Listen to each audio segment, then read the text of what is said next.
आज मैं नए अध्याय प्रदूषण की अवधारणा को शुरू कर रहा हूं। प्रदूषण की अवधारणा, concept of pollution, concept of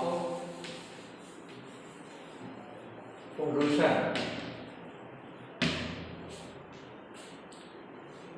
कारण, सामाजिक प्रभाव,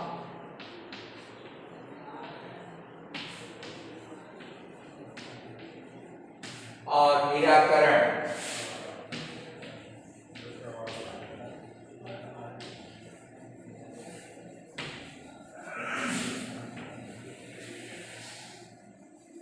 आप देख रहे हैं कि प्रदूषण की अवधारणा, प्रदूषण के बारे में आप सब जानते हैं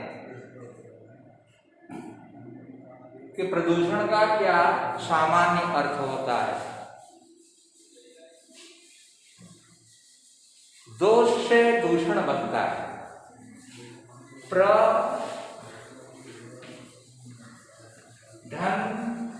दूषण, दूषण का अर्थ दोष, और प्र का अर्थ होता है प्रकृष्ट। इसका प्र का अर्थ होता है प्रकृष्ट, विशेष प्रकार का, विशेष प्रकार, यानी दोष एक विशेष प्रकार का, एक ऐसा दोष हो जिसमें उसकी पिक्यूलियरिटी हो, उसकी विशेषता हो कि यह दोष क्यों है, कैसे है, कारण क्या है, और उस दोष का हमारे मानव जीवन पर, सामाजिक जीवन पर, क्योंकि मनुष्य एक सामाजिक प्राणी है, तो उसके सामाजिक जीवन पर क्या इसका प्रभाव पड़ता है और इसका निराकरण, इसका सॉल्यूशन क्या है। What is the solution of the pollution cause, pollution के कारण क्या हैं और उन कारणों को हम कैसे दूर कर सकते हैं, उनका निराकरण कैसे कर सकते हैं। इन तमाम चीजों की चर्चा इस चैप्टर में हम करेंगे विस्तृत रूप से।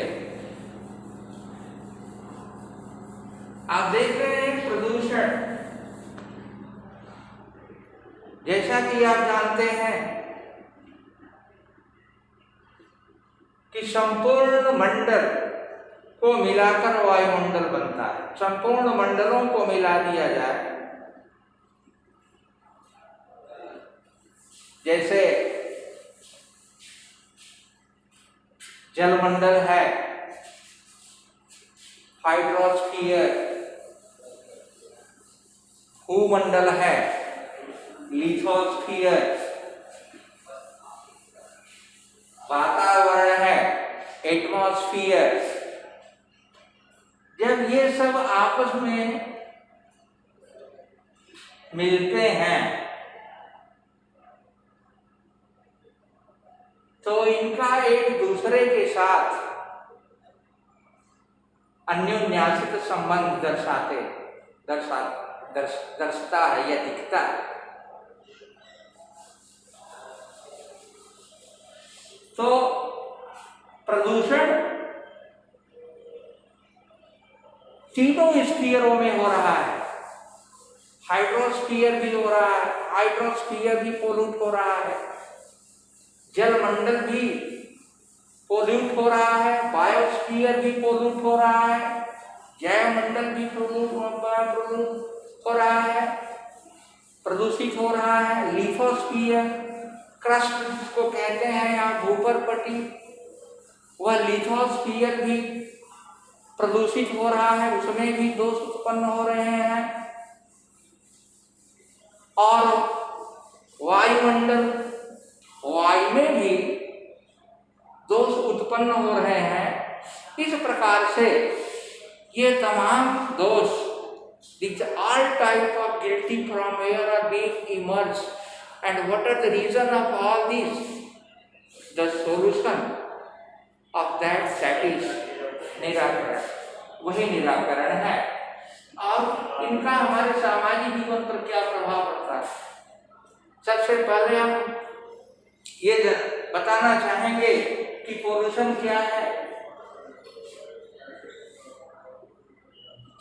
जो प्राकृतिक तत्व हैं, नेचुरल एलिमेंट्स हैं, जो हमारे शरीर के लिए, हमारे स्वास्थ्य के लिए आवश्यक है,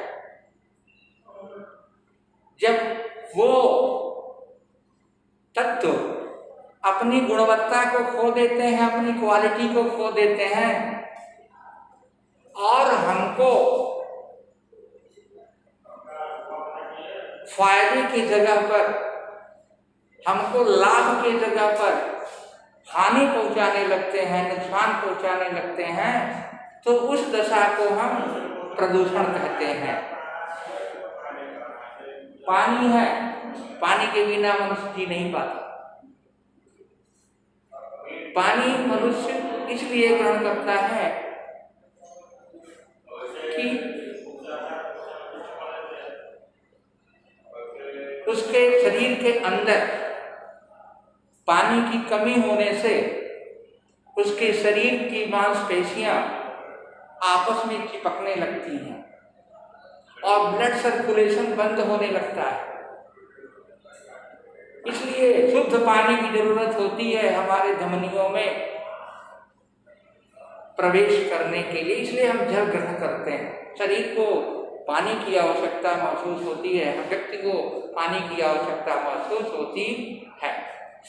लेकिन जब वह जल, वह प्राकृतिक तत्व अपनी गुणवत्ता खो देगा, तो जो हमको लाभ पहुंचाता है उसके जगह पर वह हमारे बॉडी को इन्फेक्ट कर देता है, प्रदूषित कर देता है, संक्रमित कर देता है। इसलिए हमारे शरीर में तरह तरह की बीमारियां उत्पन्न होने लगती हैं। यही प्रदूषण है। मनुष्य को ही नहीं, जैवमंडल के सारे जितने भी प्राणी हैं सबको प्रभावित करने लगता है यह दोष। जिसको भी पानी की आवश्यकता है, प्रदूषित जल उस जीव को, तत्संबंधी जीव को प्रभावित करने लगता है, ट्रांसमिट करने लगता है, संक्रमित करने लगता है, अपने दोषों को रूपांतरित करने लगता है। और उसका कारण क्या है? आज हम देख रहे हैं मानव की आवश्यकताएं, necessities of human have gone on climax, एकदम चरम सीमा पर पहुंच गई हैं। मनुष्य की भौतिक आवश्यकताएं उसको विवश कर दे रही हैं भौतिक सुख के लिए। तमाम उद्योगों की स्थापना हो रही है, भारी उद्योग स्थापित हो रहे हैं, हैवी इंडस्ट्रियलाइजेशन किया जा रहा है। बड़े बड़े पावर प्लांट 1000 मेगावाट, 500 मेगावाट की यूनिटें इस्टेब्लिश हो रही हैं। इन तमाम यूनिटों को संचालित करने के लिए कुछ ऐसे मटेरियल्स की आवश्यकता होती है जिनके कारण उनके जल या वायु या पृथ्वी में मिलने से मृदा प्रदूषित हो सकती है, जल प्रदूषित हो सकता है और वायुमंडल प्रदूषित हो सकता है। मैंने पावर प्लांट का उदाहरण दिया। पावर प्लांट में, थर्मल पावर प्लांट में कोयला और पानी प्रयुक्त होता है। जब फ्यूल बर्न होता है तो फ्यूल से निकलने वाले स्मोक से कार्बन डाइऑक्साइड की जो विषैली गैस है उसकी निश्चित मात्रा को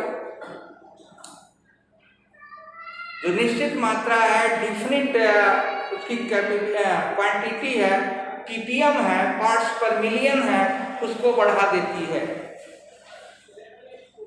आज के